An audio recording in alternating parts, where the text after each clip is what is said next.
সরকারের মন্ত্রণালয় আমরা দুইজন হচ্ছি দায়িত্বপ্রাপ্ত সরকারের পক্ষ থেকে। এখানে সচিব আছেন, ডিজি আছেন সমাজ কল্যাণ মন্ত্রণালয়ের। অ্যাকচুয়ালি আমরা এটা আমাদের একটা নিয়মিত কার্যক্রমের অংশ হিসাবে শিশুদের অধিকার সুরক্ষা করা, বিশেষ করে যারা প্রতিবন্ধী শিশু, মানে প্রতিবন্ধী তো বিভিন্ন ধরনের প্রতিবন্ধী আছে, শারীরিক প্রতিবন্ধী, মানসিক প্রতিবন্ধী, দৃষ্টি প্রতিবন্ধী, শ্রবণ প্রতিবন্ধী। দেখা যায় এই যে প্রতিবন্ধীদের যে 16 ধরনের বিভাজন আছে, নিউরোলজিক্যাল প্রতিবন্ধী, ইনাদেরকে টেক কেয়ার করা, এবং এটা কিন্তু একটা বড় কাজ, যেটা ঠিকমতো হচ্ছে কিনা এগুলি সব আমরা দেখার জন্য আমাদের আজকে একটা সমন্বয় সভা ছিল বলতে পারেন।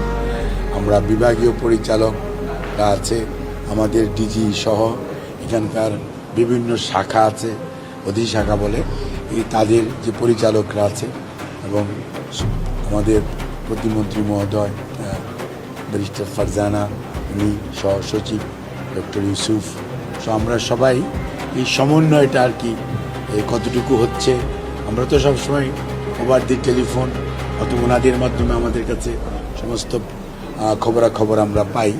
তারপরেও আমাদের যেহেতু এবারে একটা বড় কার্যক্রম ফ্যামিলি কার্ড, ফ্যামিলি কার্ডটা কিন্তু সমাজ কল্যাণের একটা অন্যতম গুরু দায়িত্ব, এবং সামাজিক যে সেফটি নেট, অর্থাৎ সমাজের যে আপনার সত্যিকার অর্থে দারিদ্রতা বিমোচনের যে সরকারের যুদ্ধ, তার মেজরিটি কার্যক্রম কিন্তু বেশিরভাগ সংখ্যক কার্যক্রম সমাজ কল্যাণ মন্ত্রণালয়।